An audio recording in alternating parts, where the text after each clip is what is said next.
ആടുത്തൊരു സിനിമയുടെ 4 ദിവസത്തെ Gulf collection സംബന്ധിച്ചുള്ള അപ്ഡേറ്റ് വന്നിട്ടുണ്ട്.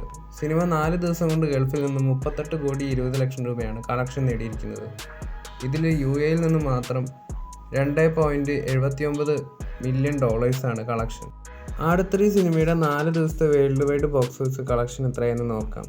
കേരളത്തിൽ 27,45,00,000വും റെസ്റ്റ് ഓഫ് ഇന്ത്യയിൽ 4 കോടിയും ഓവർസീസിൽ നിന്ന് മാത്രം 51,08,00,000വും. അങ്ങനെ സിനിമയുടെ ടോട്ടൽ 4 ദിവസത്തെ വേൾഡ് വൈഡ് കളക്ഷൻ 82,53,00,000ആണ്. എമ്പുരാന് ശേഷം മോളിവുഡിലെ ആൾ ടൈം സെക്കൻഡ് ബിഗ്ഗസ്റ്റ് ഓപ്പണറായിട്ട് ഇപ്പോൾ ആടുത്തൊരു സിനിമ മാറിയിട്ടുണ്ട്.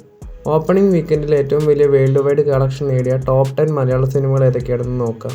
എമ്പുരാൻ 4 ദിവസം കൊണ്ട് 175,60,00,000, ആടുത്തൊരു 82,53,00,000, തുടരും 3 ദിവസം കൊണ്ട് 69,25,00,000, ലോക 66,30,00,000, ആടുജീവിതം 64,14,00,000, ലൂസിഫർ 55,60,00,000, സർവമായ 45,24,00,000, ഭീഷ്മപർവം 44,60,00,000, ടർബോ 44,55,00,000, കളങ്കാവൽ 3 ദിവസം കൊണ്ട് 44,15,00,000.